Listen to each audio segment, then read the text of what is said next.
Vamos falar sobre derrame pleural. E antes de falar sobre derrame pleural, vou falar um pouco sobre a anatomia dos pulmões. Os pulmões, assim como os outros órgãos do corpo, a maioria deles, precisa estar revestido por uma membrana. Então, o coração está revestido por uma membrana? Sim, basicamente é o pericárdio. O sistema nervoso está revestido por uma membrana? Sim, são as meninges. Os músculos estão revestidos por uma membrana? Sim, as fáscias musculares. Se começar a falar, são vários os órgãos que possuem revestimentos externos. Então, o pulmão não é diferente. Tem membranas que os recobre, que se chama pleuras. Temos, então, 2 folhetos pleurais em ambos os pulmões. Um fica em contato com o parênquima pulmonar, que é a pleura visceral, a mais interna, conforme ilustrado na figura ao lado, e a outra fica colado com a caixa torácica, a pleura parietal, mais externa, conforme ilustrado na figura. Entre elas, temos o espaço virtual chamado de cavidade pleural. Dentro, tem um líquido pleural que tem a função de minimizar o artrito e evitar que os pulmões se colabem, os mantendo abertos. O que é derrame pleural? Derrame pleural é caracterizado pelo acúmulo excessivo de líquido na cavidade pleural. Na sua composição química, ele pode ser classificado em transudato ou aquoso, quando não há lesão no espaço pleural, nem sinal de células inflamatórias. Ele é mais líquido e transparente. Já o exudato, ele é rico em proteínas, causado pelo aumento da permeabilidade dos vasos, com presença de células em decomposição. Ele é mais viscoso e opaco. Substâncias encontradas na pleura. Existe uma classificação quanto às substâncias que podem ser encontradas no espaço entre as pleuras. Elas podem ser substâncias sanguíneas, que a gente vai chamar de hemotórax, geralmente causado por lesão na região do tórax. Elas podem ser de origem linfática, que chama quilotórax, que é ocasionada pela presença de líquido linfático, geralmente ocasionado por uma lesão ou por uma obstrução de um vaso linfático do pulmão. Pode ser por pus, chamado de epiema, normalmente devido a uma infecção, ou por urinotórax. Essa já é pouco frequente e pode acontecer quando o paciente ele tem um dreno nos rins e há uma obstrução desse dreno, desse dispositivo. É importante salientar, fazer uma observação, que o derrame pleural não deve ser confundido com a chamada água no pulmão, que seria o edema pulmonar. O edema ele já é caracterizado pelo acúmulo de água dentro do pulmão e não no espaço entre as pleuras. As manifestações clínicas dependem do estado de saúde e história clínica do paciente. Os sintomas mais frequentes do derrame pleural é a dor torácica, que em geral é bem localizada e coincide com a área afetada, porque a pleura parietal é inervada na sua maior parte pelos nervos intercostais. O segundo sintoma é a tosse seca e improdutiva, que poderá estar relacionada à inflamação pleural e à compressão do pulmão pelo líquido entre as paredes brônquicas opostas, assim estimulando o reflexo da tosse. O terceiro sintoma é a dispneia, que é caracterizado pela falta de ar, o motivo principal pelo qual os pacientes procuram atendimento médico. O derrame age como um processo que ocupa espaço na cavidade torácica e, por isso, reduzindo significativamente os volumes pulmonares, gerando desconforto respiratório nos pacientes. A dor no derrame pleural, ela pode ser localizada ou difusa. Localizada quando coincide com a área afetada e difusa depende do local acometido da pleura. A pleura ela se divide em visceral e parietal, mas no momento nós vamos nos atentar à pleura parietal. A pleura parietal, em sua maior parte, é inervada pelos nervos intercostais, porém, a pleura diafragmática, que é uma parte da pleura parietal, é inervada pelo nervo frênico. E a inflamação da porção central do diafragma, quando essa dor ela atinge a região central, ela vai ser irradiada para o ombro ipsilateral. As características que podemos perceber na dor do derrame pleural, elas podem ser variadas. E eu vou citar algumas, as mais comuns. A ardor torácica, ela pode ser difusa ou aguda, quando a pleura parietal é atingida e o derrame é do tipo exudativo. A dor pleurítica é uma dor de intensidade moderada e varia de acordo com os movimentos respiratórios. Já a doença pleural, a dor é bem localizada e ela é facilmente diagnosticada nos exames clínicos, físicos e radiográficos. A pleurodínia é uma dor intensamente difusa causada pelo vírus Coxsackie, comum em crianças. Quando se é examinado o tórax de um paciente que tem ou é suspeito de ter derrame pleural, o exame físico é fundamental. Dentro do exame físico, nós contemplamos a inspeção, a palpação, a percussão e a ausculta.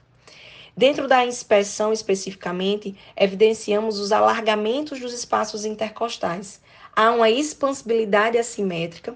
O lado onde vai ter o derrame pleural, ele vai estar expandindo menos do que o lado normal. E é essa expansibilidade assimétrica, ela pode estar sendo comprovada pelo segundo aspecto, que é a palpação. Na palpação, nós vamos estar fazendo uma palpação do tipo bilateral no tórax, onde a gente pede que o paciente ele inspire profundamente. E aí vai ser evidenciado, no lado onde está acontecendo o derrame pleural, que o hemitórax ele vai estar expandindo menos do que o normal. Já na percussão, normalmente o som clinicamente que nós evidenciamos e é chamado é o claro pulmonar. Quando se está ocorrendo um derrame pleural, o hemitórax, esse som ele vai estar sendo substituído pelo som submaciço ou maciço. E, finalmente, na ausculta pulmonar, normalmente o som que nós evidenciamos de forma fisiológica é um murmúrio vesicular. E, no caso, quando está acontecendo um derrame pleural, esse murmúrio vesicular ele vai ser substituído na ausculta pelo ruído adventício. E aí a gente pode estar evidenciando com a ausculta de estertores, de crepitantes ou a própria diminuição do murmúrio vesicular. Em relação a um exame complementar bem característico e bem específico, é o exame de radiografia, onde nós podemos evidenciar, como é visualizado aí na imagem, nas duas imagens, a opacidade do seio costofrênico, caracterizando um derrame pleural. O derrame pleural ele possui múltiplas etiologias. Sendo assim, após o diagnóstico, é muito importante que seja determinada a causa e a classificação do líquido, em transudato ou exudato. Essa classificação vai se basear nas características laboratoriais do líquido e é feita a partir dos critérios de Light. Para ser exudato, tem que preencher pelo menos um desses critérios. Pode ser a relação entre as proteínas do líquido da pleura sérico, que tem que ser maior do que 0,5, a relação entre o LDH do líquido pleural sérico, que é maior do que 0,6, ou o LDH do líquido pleural mais de 2/3 do limite superior da normalidade. Já falando sobre mais algumas características dos derrames transudativos e exudativos, nos derrames transudativos, eles são provocados pelo aumento da pressão hidrostática associada com a diminuição da pressão oncótica na circulação pulmonar ou sistêmica. Tem como principal causa e a mais comum a cirrose com ascite decorrente da síndrome nefrótica e da insuficiência cardíaca. Já nos derrames exudativos, eles são ocasionados por processos locais, provocando o aumento da permeabilidade capilar, o que resulta na exudação do líquido. O líquido é composto por proteínas, células e outros constituintes séricos. Tem diversas causas, mais comuns são infecções virais, tuberculosas ou pneumonias e embolias pulmonares. Outras condições que podem causar esse derrame é a síndrome da unha amarela, que é um distúrbio mais raro. Nos exudativos, o líquido ele é muito rico em proteínas, já no transudativo ele é pobre em proteínas. Além dos derrames pleurais transudativos e exudativos, nós temos também alguns outros, como o derrame quiloso ou quilotórax. É o derrame com um líquido branco e leitoso, que é rico em triglicerídeos e é causado por uma lesão traumática ou por uma neoplasia. Esse tipo de derrame também ocorre na veia cava superior. Já os derrames quiliformes ou por colesterol, eles são bastante parecidos com o derrame quiloso, porém, ele tem um baixo teor de triglicerídeo e alto teor de colesterol. Eles acontecem pela lise de eritrócitos e neutrófilos em derrames de longa evolução, quando a absorção é bloqueada pela pleura quando ela está espessada.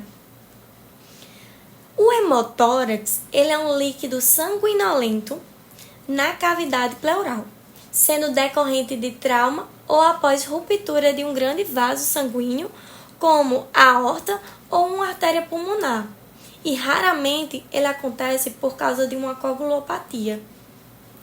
O empiema é quando se tem pus no espaço pleural, decorrente de complicações de uma pneumonia, uma toracotomia, abscessos ou até traumas penetrantes com infecção secundária.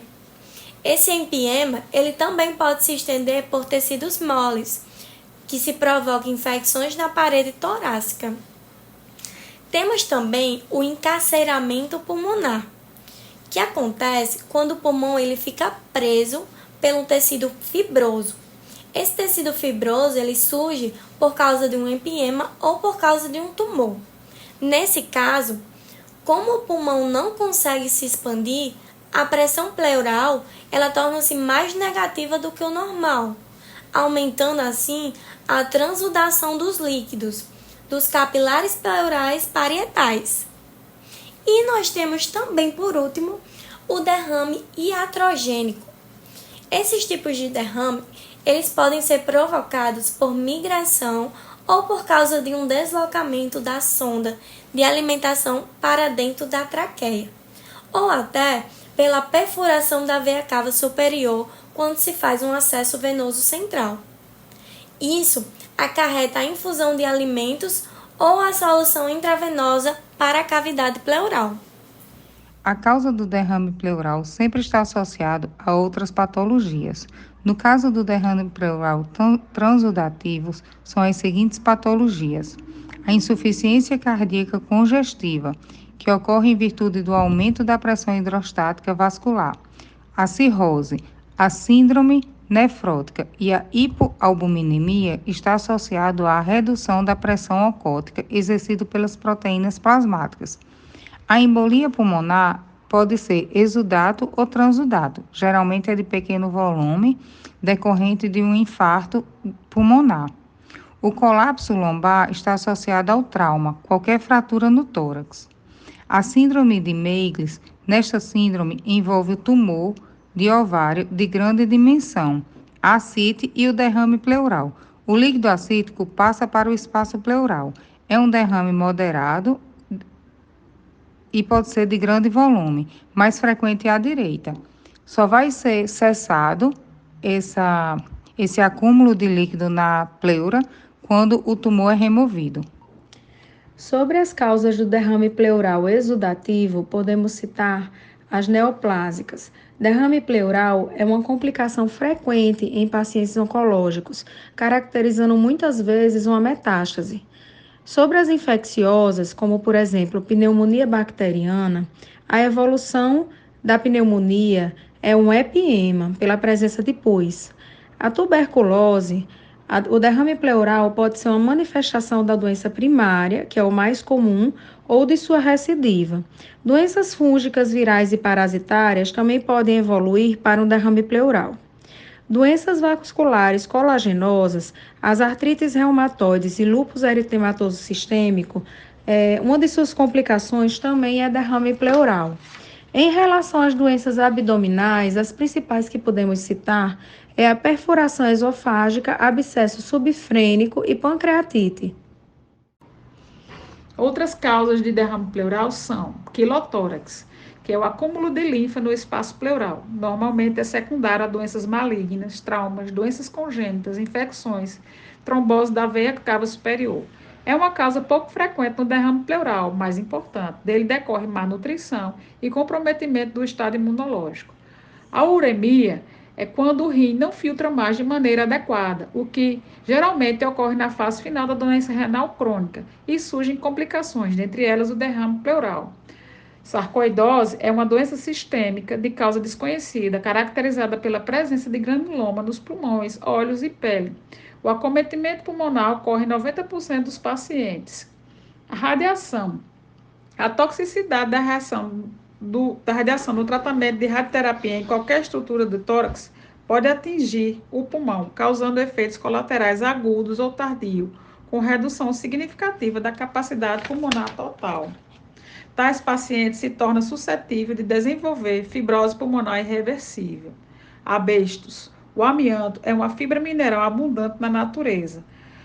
O principal comprometimento do derrame pleural após inalação da fibra é o espessamento pleural, atelectasia redonda, abestose, câncer pulmonar e mesotileoma maligno de pleura. O tratamento do derrame pleural ele vai ser feito através da doença que o causou, visto que esse derrame pleural ele não é uma doença em si, e sim uma sintomatologia, um sinal da doença. E esse derrame ele só será resolvido se a doença causada ela for controlada. Em casos de doenças através de infecção, é necessário o uso do antibiótico. O antibiótico principal de indicação é a cefazolina, com a dosagem de 2 a 3 gramas por dia, ou a cefoxitina sódica, com a dosagem de 1 grama a 2 gramas por dia, podendo também ser através de via intravenosa. Outro caso é de doenças que são relacionadas à insuficiência renal ou uma síndrome nefrótica, que é utilizado um diurético, tendo como principal indicação a furosemida, podendo ser por via oral, através de 40 mg, ou também por via intravenosa, através de uma solução injetável. Então, gente, falando um pouquinho sobre a pleurodese, que é um dos tratamentos cirúrgicos realizados para o derrame pleural. Algumas indicações para esse procedimento é a ausência do controle do derrame pleural, mesmo com tratamento oncológico, o alívio da dispneia após o esvaziamento da cavidade pleural e a partir do raio-x do tórax a gente possa ver a expansão pulmonar completa. E algumas contraindicações são a ausência de melhora clínica pós o esvaziamento do derrame e a reexpansão pulmonar inadequada, quando ocorre uma recidiva. Existem 2 tipos de pleurodese, a química e a mecânica. Na química, vão utilizar medicamentos que ajudam na formação da aderência do pulmão e da parede do tórax, ou seja, vai diminuir o espaço entre a pleura parietal e a pleura visceral, diminuindo esse derrame pleural. A substância mais utilizada nesse procedimento é o talco, como a gente possa ver nessa imagem, o procedimento. E na pleurodese mecânica, é realizado durante um ato cirúrgico e promove uma esfoliação do mesotélio pleural por meio da fricção de uma superfície áspera na pleura. As células da pleura elas vão ser esfoliadas para que o tecido local ele fique irritado e ocorra a formação do tecido cicatricial, evitando que esse derrame pleural ele venha a acontecer novamente. Como a gente pode ver nessa imagem, é utilizado uma sonda para realizar esse procedimento. Uma das possibilidades de tratamento para o derrame pleural é a toracocentese. Ela deve ser realizada em um local limpo e reservado para pequenos procedimentos. O local a ser puncionado deve ser delimitado através de exames clínicos e confirmado com uma radiografia de tórax ou ultrassonografia. O paciente deve estar sentado com os braços e a cabeça apoiados em travesseiros, sempre sobre um anteparo com uma mesa ou com a mão ipsilateral a derrame apoiada sobre o ombro contralateral. Se for um paciente com ventilação mecânica ou em condições clínicas que não possibilitem esse posicionamento, deve permanecer em decúbito lateral do lado do derrame. É um procedimento que vai necessitar de anestesia e o melhor local a ser realizado é na região subescapular e sempre na borda superior do arco costal, para evitar o feixe vasculo-nervoso. É prudente não retirar mais de 1.500 ml de líquido por sessão, em virtude do risco de edema pulmonar de reexpansão. Em relação às contraindicações da toracocentese, temos lesões de pele, como queimadura por radioterapia, herpes zostes ou piodermite, devido a riscos de infecção e sangramentos cutâneos. Pacientes com ventilação mecânica podem desenvolver pneumotórax e alterações na coagulação. As complicações pós-procedimento temos o pneumotórax, a tosse, o desenvolvimento do reflexo vago-vagal, hemotórax e algumas menos frequentes, que são infecções locais, edema de reexpansão e lacerações hepáticas ou esplênicas inadvertidas. É sempre importante, após o procedimento, realizar uma radiografia do tórax para avaliar possíveis complicações. Finalizando nossa apresentação, gostaria de fazer uma citação de Cal, que deixou um legado para a psiquiatria. E ele diz: conheça todas as teorias, domine todas as técnicas, mas ao tocar numa alma humana, seja apenas outra alma humana. Essas são as referências que usamos para fazer essa apresentação. Todas nós do grupo gostaríamos de fazer um agradecimento especial ao nosso mentor, não só pelo estudo profundo da anatomia topográfica do corpo humano, pela capacitação em correlacionar suas estruturas, funções, localização e suas relações para uma futura atividade clínica e cirúrgica, mas também pela parceria, empatia e experiência. Muito obrigada, professor Tiago.